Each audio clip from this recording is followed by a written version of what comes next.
Traité Psachim, Masechet Psachim d'Afnoun, feuille numéro 50, nous sommes à la troisième ligne. La Gemara rapporte un verset dans la prophétie de Zecharia. Vaya bayom hahu, lo yie or yekarot, kipaon.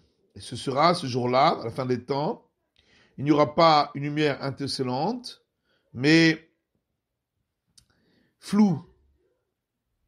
Ma yekarot kipaon, qu'est-ce que ça veut dire étincelante mais floue? Amar Rabbi Elazar ze or sheakar ba'olam hazeh vekapui la'olam haba. Rabbi Elazar dit il s'agit de la lumière qui est très forte dans ce monde, la lumière du soleil, et qui dans le monde futur sera au contraire considérée comme très pâle par rapport à la lumière étincelante qui aura lieu dans le monde futur. Rabbi Chanan Marelu Negarim Vaolot. Rabbi Chanan dit il s'agit de la lumière spirituelle de la Torah, et donc ici on parle des traités très difficiles concernant les plaies de la lèpre, ainsi que concernant ce qui couvre un mort et donne de l'impureté à tout ce qui se trouve en dessous, qui sont très difficiles à étudier dans ce monde-ci, et qui sont chez Ikarin en Bolam Hazeh, très difficiles à étudier dans ce monde-ci, ou Kfuyin en Olam Haba, mais au contraire très facile, très léger dans le monde futur. Rabbi Yoshua ben Levi Amar, Rabbi Yoshua ben Levi a dit, Elu ben Adam chez Ikarin en Bolam Hazeh, ou Kfuyin en Olam Haba. Il s'agit des gens qui sont très chers, très importants dans ce monde-ci, très riches, mais qui seront très légers et dépourvus d'appréciation dans le monde futur. Car des Rabbi Yosef Beret des Rabbi Yoshua ben Levi, comme on a trouvé chez Rabbi Yosef, fils de Rabbi Yoshua ben Levi Halash, une fois il est tombé malade. Veit Negid, il est tombé dans le coma, qui Adar, et lorsqu'il s'en est réveillé, Amarle Havou à son père lui a dit, Maï Hazid, qu'est-ce que tu as vu? Amarle, Olam Afour Raïti. Il lui a dit, j'ai vu un monde inversé. Raïti Elionim le matin et Tartonim le marla.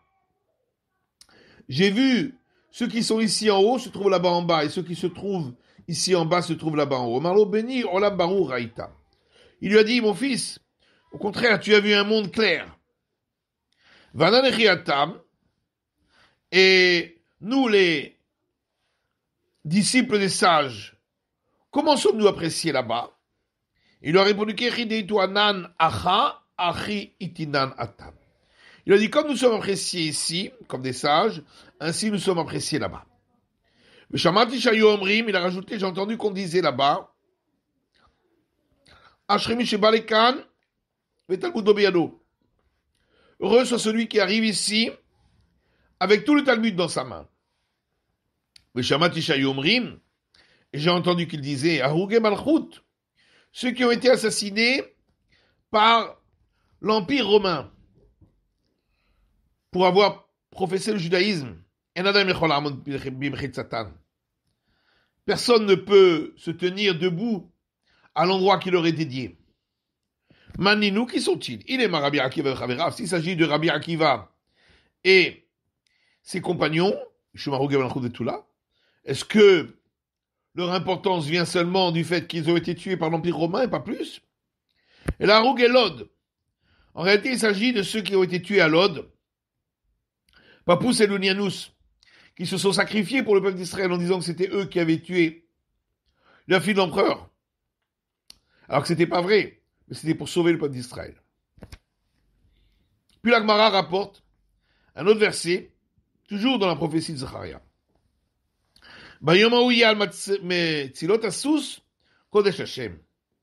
Ce jour-là, il y aura sur les Metzilot, en hébreu ici dans le texte, des chevaux écrits sanctifiés pour l'éternel. Mais Metzilot Asous. C'est quoi les Metzilot des chevaux? Amar Rabbi Yoshua ben Levi, Rabbi Yoshua ben Levi dit, Atid HaKadosh Baruch Hu leosif al Yerushalayim, le Saint béni soit-il, dans le futur, rajoutera à la superficie de Jérusalem, Achasus Ratz ou Matzin,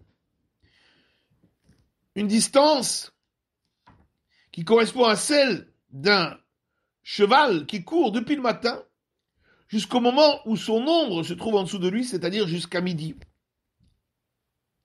C'est de là que vient le mot Metzilot, du mot Tzel qui veut dire ombre. C'est pourquoi on a rapporté cet enseignement, puisqu'on parle dans la Mishnah de celui qui a sorti de la viande sacrée des limites de Jérusalem. En nous apprenant que plus tard, les limites de Jérusalem seront beaucoup plus grandes. Rabbi Elazar Amar, Kol Metzilot Shetolin Esus Ben Einav Yeh Kodesh Hashem. Rabbi Elazar donne encore une autre explication au verset, en disant, tous les grelots, c'est ça Metzilot, qui sont suspendus entre les yeux des chevaux, seront sanctifiés pour l'éternel. Et Rabbi Yochanan Amar, et Rabbi Yochanan lui dit, Kol Bizah et Bozidin Israël, tout le butin qu'Israël fera dans les guerres, depuis la guerre qu'ils auront fait le matin jusqu'au midi, au moment où le cheval qui court à l'ombre en dessous de lui, tout cela sera sanctifié pour l'éternel. Alors la Gemara dit, on comprend d'après celui qui dit qu'il s'agit d'ici de tout le butin que Israël a fait. On comprend la suite du verset. Et les chaudrons qui se trouveront dans la maison de l'Éternel seront en métal aussi précieux que les coupes qui sont faites pour apporter le sang devant l'autel. Parce que tellement il y aura de butin qu'on apportera au temple. Et là, par contre, les Mandéama Be'anar Tarté, d'après les deux autres opinions sur l'explication du verset, Maïvaya Sirot Bevet Hashem, quel rapport avec la suite du verset et les chaudrons dans la maison de l'Éternel, etc. Mitla Haritikama. Effectivement, la suite du verset vient apprendre autre chose. Que Israël s'enrichira, à ce moment-là sera très riche, et ils feront des offrandes qu'ils apporteront au temple. De qualité très importante. Alors on comprend d'après celui qui a dit que l'explication du verset ici parle donc du butin. Alors on comprend le verset suivant qui dit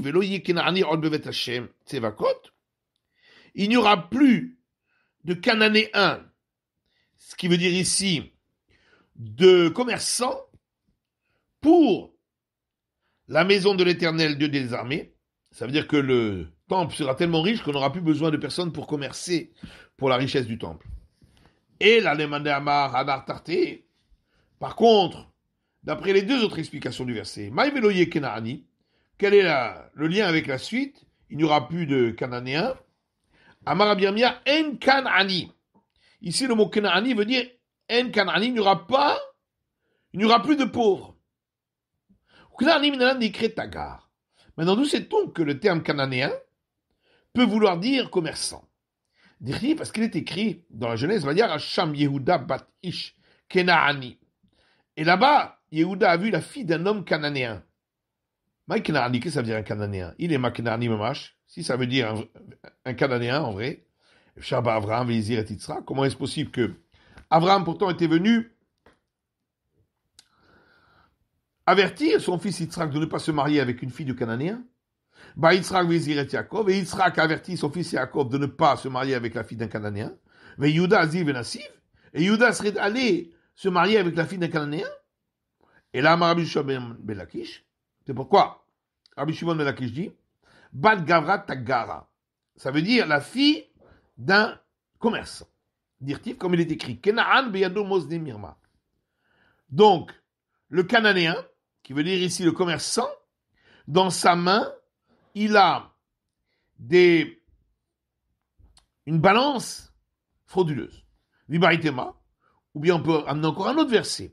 Meacha, donc du verset suivant, Asher sochareha sarim, dont ces commerçants sont des princes, Kenaaneha, et ces Cananéens, ce qui veut dire donc aussi des commerçants, Nirbede Eretz, sont des gens importants sur la terre.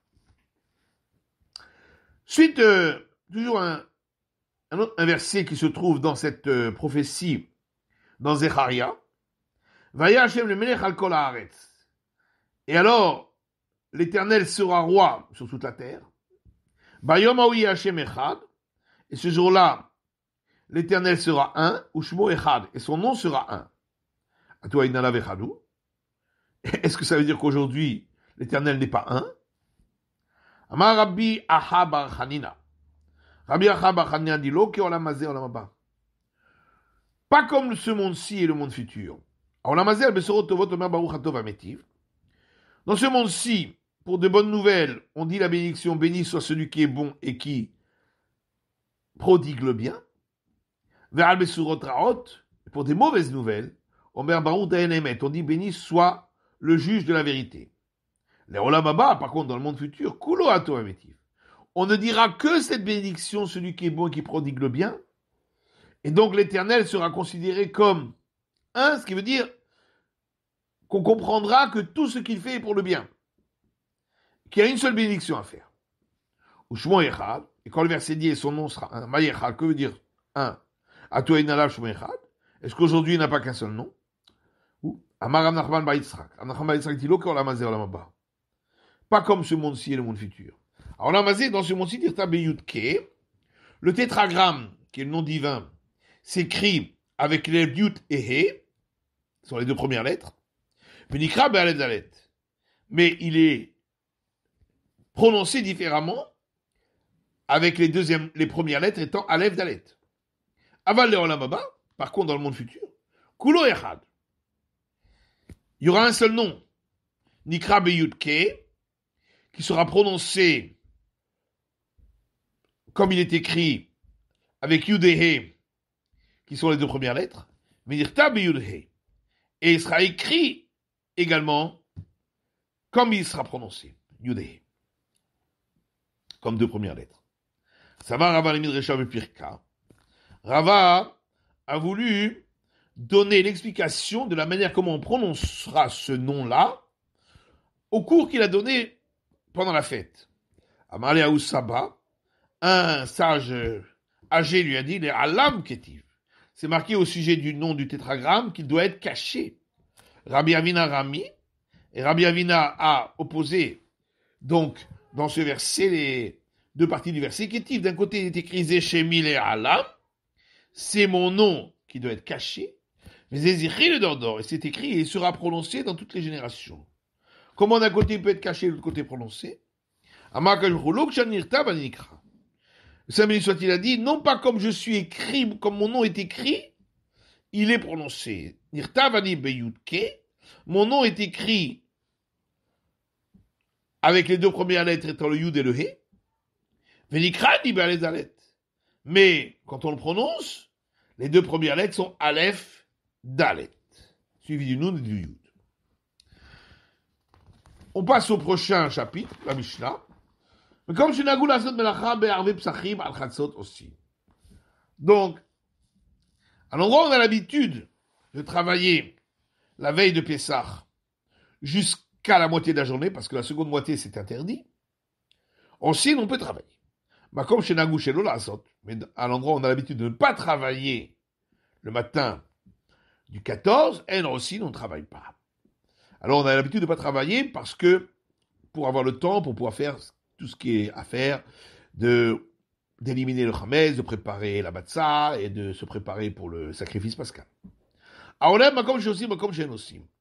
Celui qui voyage d'un endroit où on travaille, ce jour-là, à un endroit où on ne travaille pas. Ou à l'inverse, d'un endroit où on ne travaille pas à l'endroit où on travaille. Donc,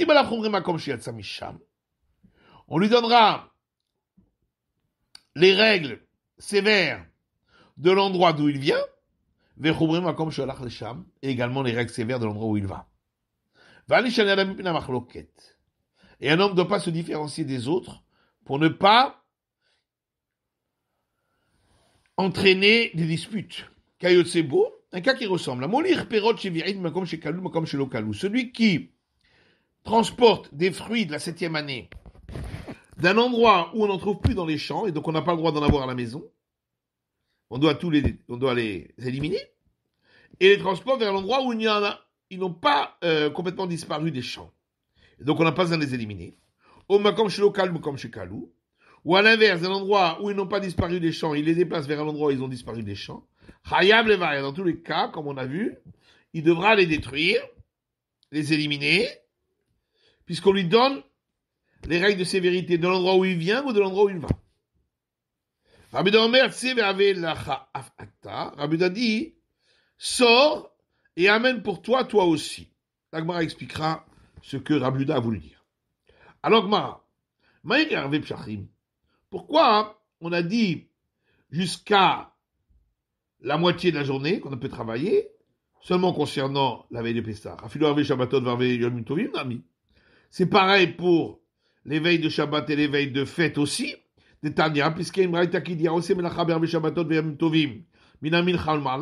celui qui travaille veille de Shabbat ou veille de fête, à partir du moment où on peut prier l'office de Mincha, de l'après-midi, il ne tire aucun signe de bénédiction de ce travail. Là-bas, pour les veilles de Shabbat et de fête, c'est seulement à partir de l'heure où on peut faire l'office de l'après-midi que c'est interdit de travailler. Samo le mincha, mais avant cela, c'est permis. Alors qu'ici, c'est déjà depuis la moitié de la journée. C'est interdit. Inami, on peut donner encore une autre réponse. Atam siman bracha ou de la chazé.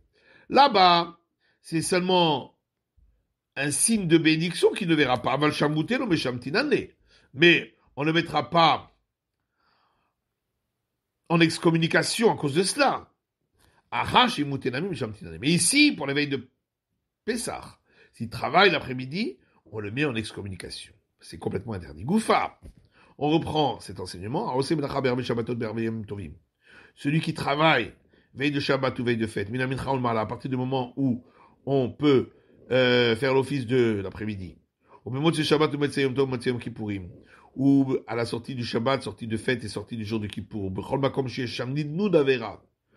ou à tout endroit où il y aurait là, par le fait de travailler, l'ombre d'une faute, la tuée tarnit Tzibour, pour inclure également les jours de jeûne public, dans le cas de sécheresse, il ne verra pas de signe de bénédiction à tout jamais de ce travail. Tanou Rabbanan, nos sages ont enseigné, Yesh Zariz Niskar. Il y en a qui travaillent et qui gagnent. Yesh Zariz Venifsad. Il y en a qui travaillent et qui perdent. Yesh Shafel Veniskar. Il y en a qui ne travaillent pas et qui gagnent. Yesh Shafel Venifsad. Il y en a qui ne travaillent pas et qui perdent. Zariz Veniskar. Alors, ceux qui travaillent et qui gagnent. David Koulé Shabbata, David Mali Shabbata. C'est celui qui travaille toute la semaine, mais veille de Shabbat, il ne travaille pas. Zariz Venifsad. Puis il y a celui qui travaille et qui est perdant. David Koulé Shabbata, David Mali Shabbata. C'est celui qui travaille toute la semaine, mais il travaille aussi la veille de Shabbat quand c'est interdit. Shabbat Veniskar. Celui qui ne travaille pas et qui est gagnant. C'est la Ravid Koulé Shabbata, mais le Ravid Mali Shabbata. Il ne travaille pas toute la semaine, il ne travaille pas non plus veille de Shabbat. Shafal Venifsad, celui qui ne travaille pas et qui est perdant. De la Ravid Koulé Shabbata, il ne travaille pas toute la semaine, mais Ravid Mali Shabbata. Il travaille la veille de Shabbat quand on ne doit pas travailler. Marava Diane Naché Ben Mechouza. Ces femmes qui habitent à Mechouza, bien qu'elles ne travaillent pas la veille de Shabbat, mais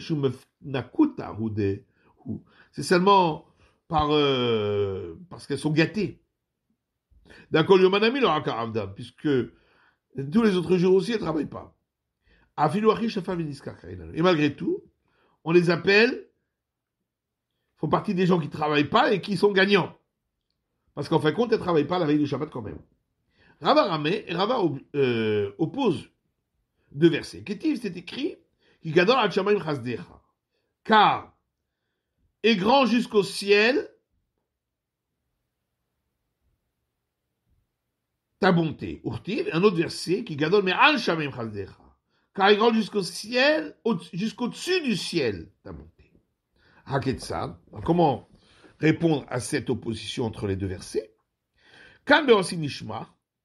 Quand on a dit que c'est plus haut encore que le ciel, la bonté, ça c'est pour ceux qui appliquent les commandements pour l'application de ceci, alors que l'autre parle dans le cas où on applique les commandements, mais pas pour l'application des commandements, pour d'autres raisons. Vekid Ravudama. Et comme Ravuda a dit, Dama Ravuda dit Amarav au nom de Rav, les Olam Yasokana Matura Mitzvot, Aval Pishirushma, un homme doit toujours s'occuper de Torah et des commandements, même s'il ne les fait pas pour ceci, chez Mitor Shirishma Balishma. Parce qu'en commençant par le faire pour d'autres raisons, il finira par les faire pour l'application des commandements. Tanou Rabanan, nos sages ont enseigné, mais s'appelle Sacharishto. Celui qui attend la rémunération de sa femme, Verechaim, ou de la meule, et Noro Sivan Brachal Olam, il n'en tirera aucun signe de bénédiction à jamais. Srarishto, que ça veut dire la rémunération de sa femme, Bet Kulta. C'est lorsque la femme doit aller de boutique en boutique pour proposer de pouvoir utiliser sa balance.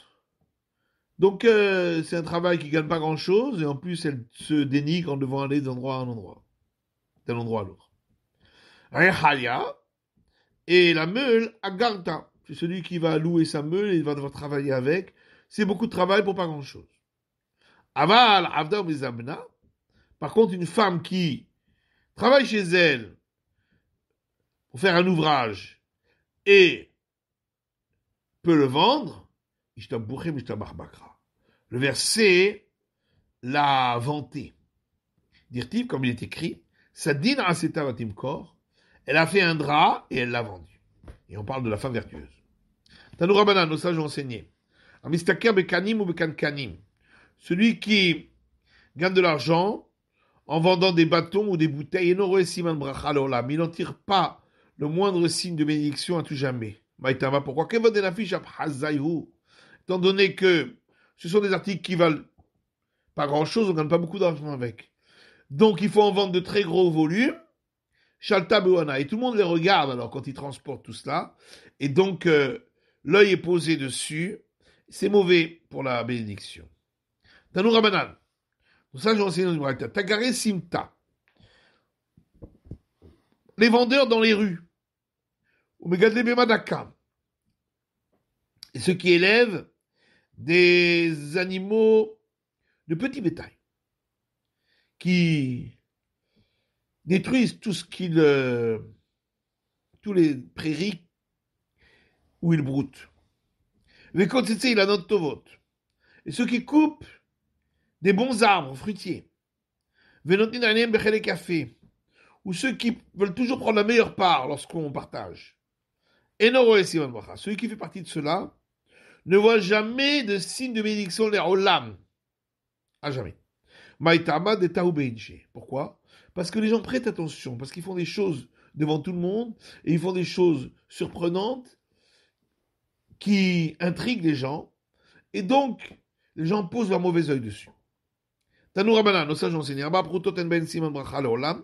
il y a 4 types de pièces, donc de rémunération d'une prouta, qui n'apportent aucun signe de bénédiction à jamais. Srakotvim, la rémunération de ceux qui écrivent, ou Srameturgemanim, celle de ceux qui viennent expliquer en porte-voix les paroles du sage qui donne le cours, ou Srayetomim, ou la rémunération de ceux qui gèrent les biens des orphelins, ou Maotabot Mdinatayam, et de l'argent qui provient de commerce, de marchandises outre-mer. Alors